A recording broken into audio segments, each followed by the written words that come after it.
আমরা যারা গণমাধ্যম কর্মী রয়েছি, আমাদের কাজ আপনাদেরকে সংবাদ দেখানো। আমরা সংবাদ সংগ্রহ করতে আসি, কিছু অংশ আপনাদেরকে দেখায়, আবার কিছু অংশ দেখায় না। তবে আজ সংবাদ যখন সংগ্রহ করতে এসেছিলাম, ঠিক তখন আমি নিজেই থমকে গিয়েছিলাম। শুনছিলাম গল্প, তবে সেটি জীবনের গল্প। ধরুন আপনার বয়স 8 বছর। ঠিক সেই মুহূর্তে আপনার বাবা মা আপনাকে পরিবার থেকে বের করে দিয়েছে। তখন আপনার করণীয় কি হবে? আপনি থাকবেন কোথায়, খাবেন কোথায়? তেমনই একজন শিশু আমার পাশে বসে আছে, নাম আলিফ। আলিফ তার বাবা মার কাছে থাকতে পারেনি, থাকতে চেয়েছিল কিন্তু তাকে রাখা হয়নি, যার ফলস্বরূপ এখন কমলাপুর রেল স্টেশনে। আমি একটু আলিফের সাথে কথা বলবো এবং আলিফের গল্পটা আপনাদেরকে একটু জানাবো। আলিফ, এখানে কতদিন তুমি? তিন চার বছর হয়ে গেছে। 4 বছর হয়ে গেছে। তুমি এখানে আসার পরে এখানে থাকতে তো কষ্ট হয় না? এটা পরে শুনবো, আগে শুনবো হচ্ছে তুমি কেন এখানে চলে আসলে, এখানে থাকো কেন? বাপের রাহে না, মা রাহে না, চলে এসে। তুমি কি থাকতে চেয়েছিলে বাবার কাছে, মার কাছে? জি। তুমি থাকতে চেয়েছিলে কিন্তু বাবা মা তোমাকে রাখি না কেন? এরকম আমার রাখপুনের জন্য আমি চলে এসেছি।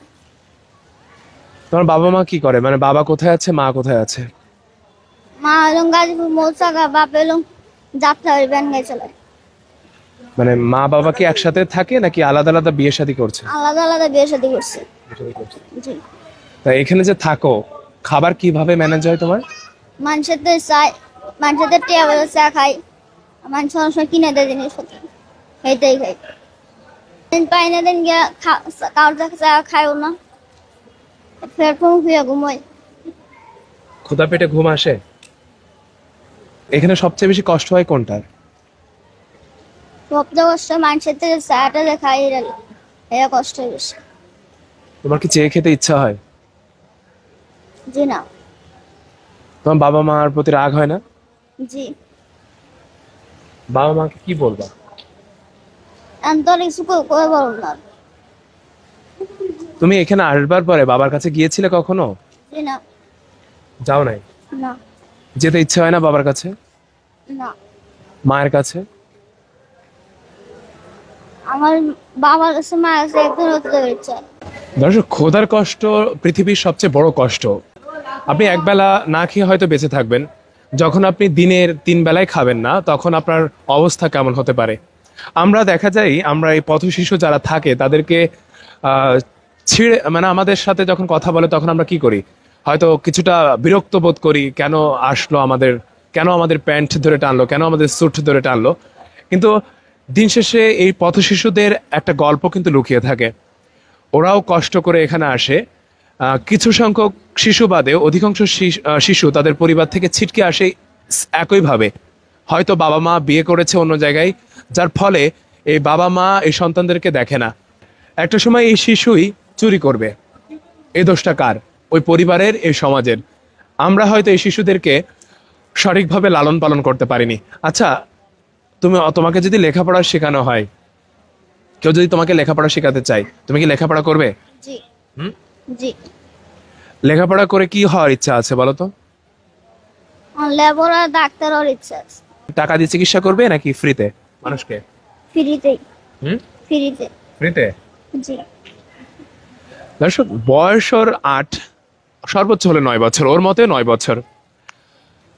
8 বছরের শিশু যখন বলছে ফ্রিতে চিকিৎসা করবে, আসলে কতটা জানে ডাক্তার হলে কি হতে হয়, ডাক্তারি পেশাটা কি তাও জানে না, কিন্তু ও চাচ্ছে মানুষকে ফ্রি চিকিৎসা করবে। কিন্তু ওরাই আবার এই পথ শিশু হয়ে রাস্তায় থাকছে, ওদেরকে আমরাই দেখছি না। সরকারি হসপিটালে গেলে ওদেরকে দেখাই হয় না, কারণ ওদের জন্ম পরিচয় নাই, কারণ বাবা মা কোনো গার্ডিয়ান না হলে সরকারি হসপিটালগুলোতে দেখা হয় না। যে মৌলিক অধিকার স্বাস্থ্যসেবা, সেটি পর্যন্ত ওরা পায় না। সমাজে কি ব্যর্থতা নেই? অবশ্যই আছে। তাহলে সমাজ কেন এদেরকে নিয়ে ভাবে না? আচ্ছা, তোমার কি জন্ম নিবন্ধন করা আছে? জন্ম নিবন্ধন বোঝো তুমি? জি না। সরকারি খাতায় একটা তোমার যে জন্মের পরে লেখা হয়ে থাকে, এটা কি লেখা হয়েছিল? তোমার কাছে এরকম কোনো পেপার আছে? না। না। এই আরেকটি বিষয় এখান থেকে আমরা যেটা দেখি যে জন্ম নিবন্ধনের জন্য বাচ্চাদেরকে অনেক বেশি চাপ দেওয়া হচ্ছে বাবা মাকে জন্মের পরেই। কিন্তু এই যে শিশুগুলো, এই শিশুগুলোর জন্ম নিবন্ধন কি হচ্ছে? এরা কি সমাজে মূল্যায়িত হচ্ছে, বা ভবিষ্যতে এরা কি দেশের নাগরিক হিসাবে গ্রহণযোগ্য হচ্ছে?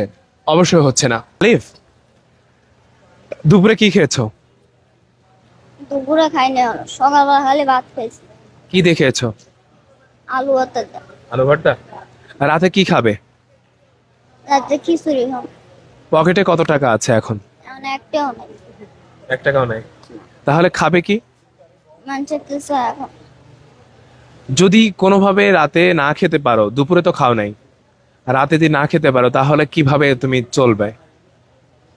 রাতে না খেয়ে লাগলে ঘুমা থাকুম। কষ্ট লাগে না? কষ্ট লাগে। কখনো কান্না করো? কান্না করো না? ক্ষুধা লাগলে কান্না আসে না?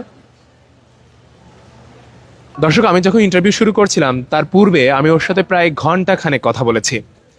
কথা বলে আমি নিজেকে অনেক সময় ঠিক রাখতে পারিনি, কারণ ও হয়তো খুবই কম কথা বলছে, কিন্তু ওর প্রত্যেকটা কথাই অনেক কষ্ট লুকিয়ে আছে, যেটা হয়তো অনুভব করতে পারবেন যদি আপনি কখনো না খেয়ে থাকেন, আপনার পকেটে টাকা নাই। ঠিক তখন আপনি অনুভব করতে পারবেন যে খাবার ছাড়া কষ্ট করে থাকা কতটা কষ্টের। সেটা হয়তো প্রকাশ, ওর বয়স এখন খুব কম, ও হয়তো প্রকাশ ঘটাতে পারে না, কিন্তু আমাদের যাদের বয়স হয়ে গেছে তারা, আমরা ঠিক জানি যে কষ্ট কেমন না খেয়ে থাকা। ওর সেই অনুভবটা হয়তো খুবই কম। ও যখন ওর টাকা আসবে ও খেয়ে নিবে, যখন ওর পকেটে টাকা থাকবে না ও তখন খাবে না, ও সেই চিন্তা করে এখানে থাকে। আলিফ, তুমি এখানে আসছো কোন জায়গা থেকে? আমি আসছেন তো উল্লাপাড়াচ্ছে। উল্লাপাড়া থেকে। তোমরা কয় ভাই বোন? এক বোন এক ভাই। আলিফ, এই যে আগামীতে ঈদ আছে না, জি। ঈদের সময় এই ঈদগুলো কিভাবে কাটে তোমার? ঈদ ভালো মতো কাটে না। যদি কেউ দেয় ঈদ বোনাস তাহলে ঈদ ভালো কাটে, আর যদি না দেয় তাহলে কাটে।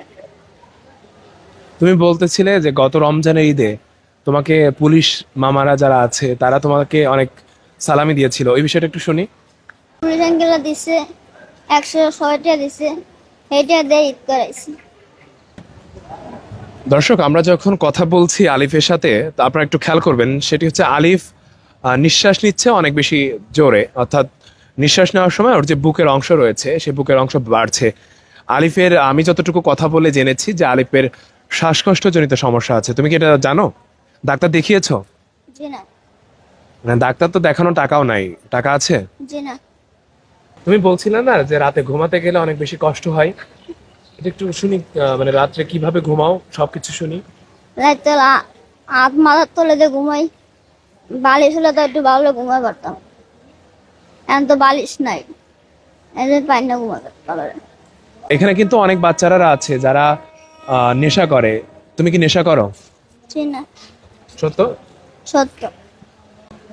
যে বন্ধুদের সাথে ঘোরো, সবাই মিলে যখন তোমরা না খেয়ে থাকো, সবাই একজন একজনকে কি খাওয়ার জন্য বলো যে তুই চল দোস্ত আছে খেয়ে আসি একসাথে? কিন্তু আমার যে বন্ধুরা ওরা যে সকালবেলা যায় বাচ্চা বলতে খাবার নেই, খাবারে সবাই মিলে খায়। দর্শক, কথা বলছিলাম আলিফের সাথে, তার জীবনের গল্প আপনাদেরকে শোনাচ্ছিলাম। ও খুব কম কথা বলে, তবে আমি যতটুকু বলেছি আপনারা ঠিক বুঝতে পেরেছেন, কারণ ক্যামেরাতে অনেকে কথা বলতে পারে না। তবে আপনাদেরকে একটি কথা আমি বলে শেষ করি। পৃথিবীতে বাবা মা সন্তানের জন্য সবচেয়ে বড় বৃক্ষ। যদি সে বাবা মা সন্তানদেরকে আবার ফেলে দেয়, তাহলে এই সন্তানগুলো কোথায় যাবে? একবার ভেবে দেখেছেন? আমি নিজে সবসময় একটা কথা বিশ্বাস করি, একজন নারী যেমন একটা পৃথিবী গড়তে পারে, ঠিক একইভাবে একজন নারী একটা পৃথিবী ধ্বংস করতে পারে। আমার কাছে মনে হয় যদি ওর মা ওকে দেখতো সন্তানের জায়গা থেকে, তাহলে হয়তো ও এখানে আসতো না। অনেক ক্ষেত্রে আমরা দেখে থাকি বাবারা সন্তানকে ফেলে দেয়, কিন্তু মা কখনো সন্তানকে ফেলে না। 9 মাস গর্ভে ধারণ করা মা যখন সন্তানকে ফেলে দেয়, তখন সেটা আরো বেশি কষ্টের। আমি জানি না মায়ের অনুভূতি কেমন, কিন্তু সন্তান এখানে বসে আছে, হয়তো এই ভিডিওটিতে ওর মাও দেখতে পারে, তখন হয়তো ওকে একবার আলিঙ্গনও করতে পারে। আমি চাই ওর মা এই ভিডিওটি দেখুক, আবার ওর বাবা মা ওকে ফিরিয়ে নিক পরিবারে। কারণ সন্তান বাহিরে ঝড় বৃষ্টির ভিতর থাকা শুধুমাত্র একজন বাবা মাই অনুভব করতে পারে, আমরা সামান্যতম অনুভব করতে পারি। দর্শক, আমরা নিজেরাই আপনাদের কাছে সংবাদ পৌঁছে দিই, তবে এই সংবাদটি আপনাদের দায়িত্ব থাকবে মানুষের কাছে পৌঁছে দেওয়া। কারণ এই সংবাদটি পৌঁছে দিলে হয়তো এই আলিফ তার বাবা মায়ের কাছে আবারও ফেরত যেতে পারে, অথবা কোনো ভালো মানুষের কাছে গিয়ে সন্তানের মতো করে বেঁচে থাকতে পারে।